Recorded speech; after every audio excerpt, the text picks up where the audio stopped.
തൃശൂരിൽ സംഘപരിവാറിന് കോൺഗ്രസ് നട തുറന്നുകൊടുത്തുവെന്ന് youth Congress. K മുരളീധരന്റെ സ്ഥിതി ഇതാണെങ്കിൽ സാധാരണ പ്രവർത്തകരുടെ അവസ്ഥ എന്താകുമെന്നും യൂത്ത് കോൺഗ്രസ്. തൃശ്ശൂരിലെ ജനങ്ങൾക്ക് കോൺഗ്രസിനോട് ഒരു അകൽച്ചയും അതൃപ്തിയുണ്ട്. അതിന് കാരണം ജില്ലയിലെ കോൺഗ്രസിൻ്റെ നേതൃത്വമാണ്. നേതാക്കളുടെ അവനവനിഷത്തിൻ്റെയും സ്വാർത്ഥ താല്പര്യത്തിൻ്റെയും ശൈലിയുടെ ഭാഗമായിട്ട്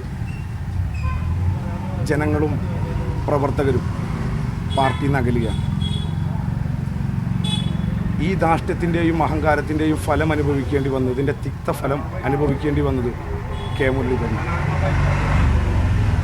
കോൺഗ്രസിൻ്റെ സർജിക്കൽ സ്ട്രൈക്കറായ കെ മുരളീധരൻ്റെ ഗതി ഇതാണെങ്കിൽ സാധാ പ്രവർത്തകൻ്റെ അവസ്ഥ എന്താകുമെന്ന് ആലോചിച്ച് നോക്കണം. തിയോഫിൻ തൃശ്ശൂരിൽ നിന്ന് ചേരുകയാണ്. തിയോഫിൻ, ഗൗരവതരമായ വിമർശനവും ആക്ഷേപവുമാണ് കോൺഗ്രസിനെതിരെ യൂത്ത് കോൺഗ്രസ് ഉന്നയിക്കുന്നത്.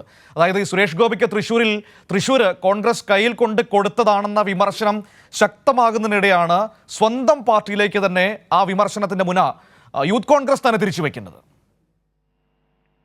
മനു, തീർച്ചയായും വളരെ രൂക്ഷമായ വിമർശനമാണ് തൃശൂർ ജില്ലയിലെ കോൺഗ്രസ് നേതൃത്വത്തിനെതിരെ യൂത്ത് കോൺഗ്രസ് നേതാക്കൾ ഉന്നയിച്ചത്. യൂത്ത് കോൺഗ്രസ് സംസ്ഥാന സെക്രട്ടറിമാരാണ് രാവിലെ ഇത്തരത്തിലൊരു ശക്തമായ ആഞ്ഞടിച്ചുള്ള വാക്കുകൾ പറയുന്നത്. ഇതാണ് കെ മുരളീധരന്റെ അവസ്ഥ ഇതാണെങ്കിൽ പിന്നെ സാധാരണക്കാരന്റെ അവസ്ഥ പറയേണ്ടതുണ്ടോ എന്നതാണ് ചോദ്യം. അതായത് തൃശ്ശൂരിൽ ഒരു അച്ചുതണ്ട് പ്രവർത്തിക്കുന്നുണ്ട്. ടി എൻ പ്രതാപനും ജോസ് വള്ളൂരും ഉൾപ്പെടെയുള്ള ഒരു നെക്സസ്, ഈ അച്ചുതണ്ടാണ് ഇവിടുത്തെ കാര്യങ്ങൾ നിയന്ത്രിക്കുന്നത്. ഇവിടെ തെരഞ്ഞെടുപ്പ് പ്രചരണവുമായി ബന്ധപ്പെട്ട് UDFന് ഏകോപനം സാധ്യമായില്ല. ടി എൻ പ്രതാപനെ തന്നെയാണ് പ്രധാനമായും ലക്ഷ്യം വെച്ചിട്ടുള്ളത്. കാരണം നിരവധി പേരെ ഇവിടെ വെട്ടി ഒതുക്കുന്നതിൽ വലിയ പങ്കുവഹിച്ച ആളാണ് ടി എൻ പ്രതാപൻ. അതുകൊണ്ട് തന്നെ യുവ നേതൃത്വത്തിന് വലിയ അമർഷം ഇക്കാര്യത്തിലുണ്ട്. പ്രത്യേകിച്ച് യൂത്ത് കോൺഗ്രസ് നേതാക്കൾ ഉയർന്നു വരുന്നതിൽ പലപ്പോഴും പല നേതൃനിരയിലേക്ക് വരുന്നതിൽ തടസ്സം സൃഷ്ടിച്ചിട്ടുള്ള ആളാണ്. അത് ആ ഒരു പ്രതിഷേധം ഇവർക്ക് വ്യക്തവുമാണ്. അതുകൊണ്ട് തന്നെയാണ് ഈ നിർണായക ഘട്ടത്തിൽ ഇവരൊരു കൃത്യമായി അഭിപ്രായം തുറന്നു പറയാൻ തയ്യാറായത്. ഇപ്പോഴെങ്കിലും പറഞ്ഞില്ലെങ്കിൽ ഇനി ഇതെപ്പോഴാണ് പറയുക എന്നതാണ് അവർ ചോദിക്കുന്നത്.